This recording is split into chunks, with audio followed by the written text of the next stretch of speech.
Bom dia, queridos alunos. Vamos começar mais uma videoaula.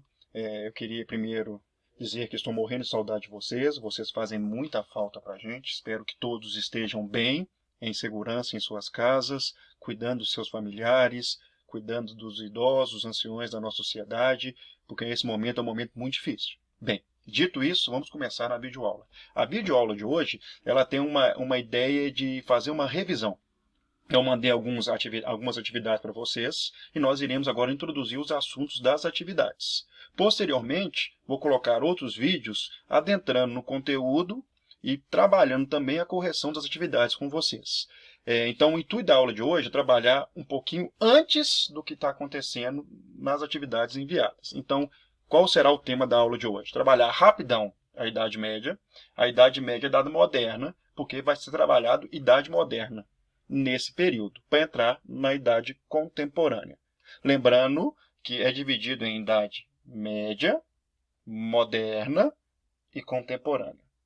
Então, dito isso, qual vai ser o primeiro passo? É trabalhar a Idade Média.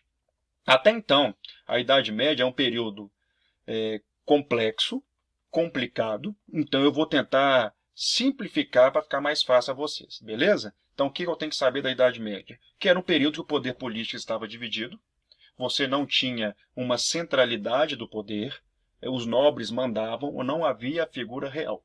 Quem mandava era o poder da igreja. Então a igreja tinha todo o poder concentrado nas mãos dela, porque ela controlava a salvação dos homens. Até então, a igreja era chamada igreja católica, onde o próprio nome já fala universal, era a única que existia, e ela então controlava a salvação dos homens.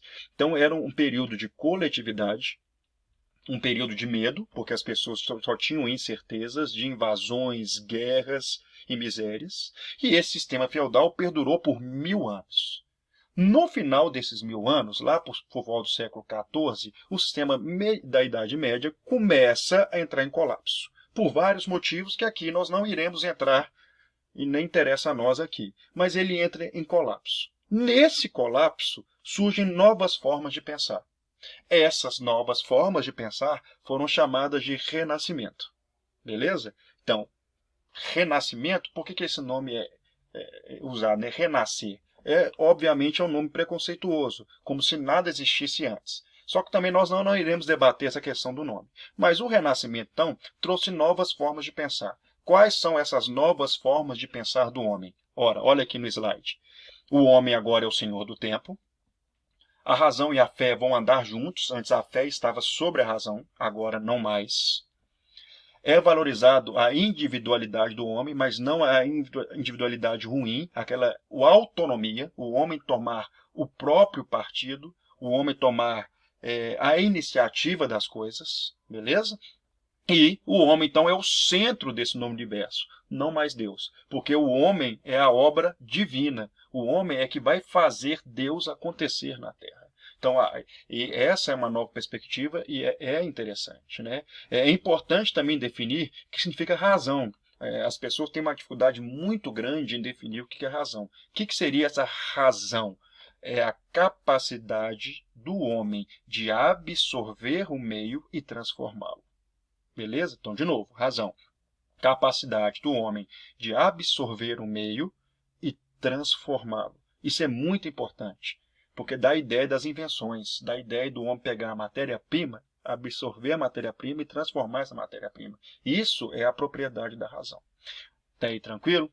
De boa? Então, ó, continuando. E isso, essa nova forma de pensar, vai levar a um acontecimento muito importante, que é a reforma.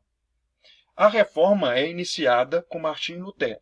Se você pegar os sermões de Martinho Lutero, um alemão que vai ser expulso da igreja, vai criar uma nova religião chamada luteranismo, você vai perceber que há muito do Renascimento em seus discursos, do individualismo, da centralidade do homem, do racionalismo. Então, todas as pessoas que vêm de Lutero são chamados de reformados. Eu vou destacar aqui uma pessoa que pegou as ideias de Lutero, fez uma aplicação das ideias de Lutero e criou uma nova forma de pensar cristã, uma nova religião cristã, que é o Calvino. Para nós aqui no curso, o mais importante é o Calvino. Por quê? Porque ele vai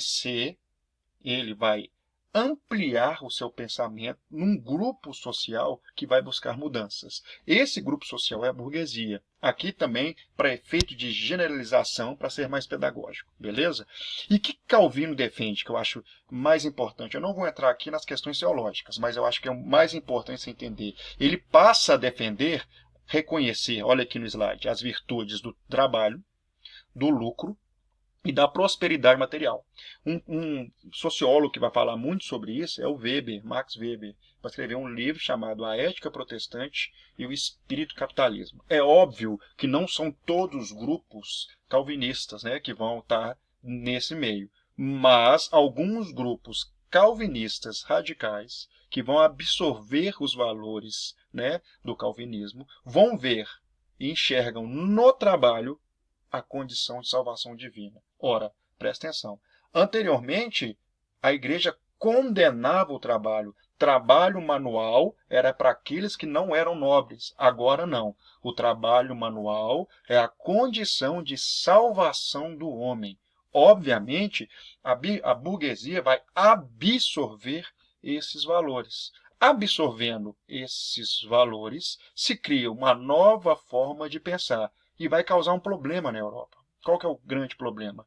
Porque a Igreja Católica não aceitará essas novas formas protestantes. A Igreja Católica vai passar a perseguir os protestantes. E isso vai causar diversas guerras. Estão conseguindo acompanhar comigo até aí? Então, beleza. Dito tudo o que foi dito até agora, falando de tudo, né, apresentando todo esse panorama, faltou apresentar o que está acontecendo com a política a partir de agora. Nós vimos o lado filosófico, religioso, social, que a burguesia agora está ganhando poder, proeminência. O que vai acontecer então agora no poder político? A nobreza, que estava em crise na Idade Média, no final da Idade Média, busca um protetor. Por quê, professor? Porque há um empobrecimento da nobreza e a nobreza começa a perder poder político. Assim, para assegurar os seus privilégios, obviamente eu estou fazendo uma generalização aqui, de novo, para fins pedagógicos, buscando se proteger de todas as questões sociais, revoltas, invasões, a nobreza aceita agora escolher um representante para ela. Essa figura será o rei.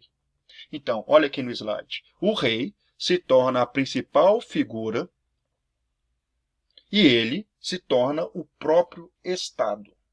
Estado é uma organização política e posteriormente também vou dar uma aula sobre Estado, beleza? Para definir. Mas Estado é uma organização imaginária que significa estar firme, onde há um poder centralizado que controla o monopólio da força, ou seja, ele tem o exército, monopólio da força, da violência, ele pode cobrar impostos, monopólio fiscal, e tem uma guarda permanente, o exército real.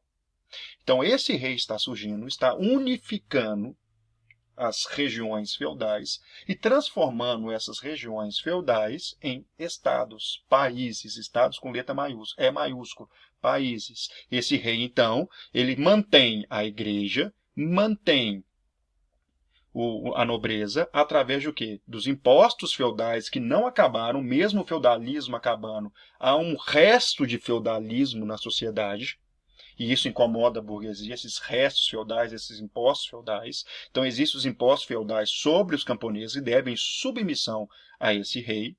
E a burguesia que está dominando os artesãos, nas fábricas, né? A burguesia mexe com o time dos negócios, está pagando imposto. O rei apoia o rei também. Até então. Lembrando que o rei, esse poder onde há concentração de poderes nas mãos do rei, será chamado de absolutismo. Concentração de poderes, o rei é o Estado. É isso, a definição simples. O rei é o Estado. O rei é a lei, o rei é a religião, o rei impõe todas as suas vontades sobre as pessoas. Até aí, tranquilo? Então, o que vai acontecer? Se o rei é o Estado, nesse período, por volta do século XVI, nós já estamos entrando, saímos do 14, 15, a crise feudal entrando no século XVI, o rei concentra os poderes nas suas mãos e também escolhe a religião oficial do Estado. Aqui vai iniciar o grande problema para o nosso conteúdo, para a Europa do século XVI. Começa a haver conflitos religiosos na Europa E as monarquias católicas, como França, Espanha, Portugal, começam a perseguir os protestantes. Os calvinistas, muito mais, porque os calvinistas se espalham por toda a Europa. A França vai ser um dos maiores perseguidores do calvinismo, do Calvino. Eles matam em 3 dias 5.000 protestantes, é chamado Massacre dos Gatos, né? A longa noite. Então há um massacre de protestantes, esses protestantes vão estar em fuga para regiões protestantes da Europa, como Países Baixos, depois vou mostrar um mapa para explicar isso. Então eu quero que você entenda isso. Essa perseguição vai causar um conflito enorme na Europa. E é importante entender que os protestantes têm 2 opções. Ou eles fogem para regiões, ou montam um exército e começam a lutar contra o rei e seu poder. Então é importante entender agora, vou parar a aula aqui, para poder compreender o panorama. E na próxima videoaula eu vou apresentar para vocês os particulares de cada país da Europa, o que está acontecendo na Inglaterra e o que vai acontecer para iniciar a mudança para o mundo que nós conhecemos hoje. Obrigado, saudades, beijo para vocês, crianças.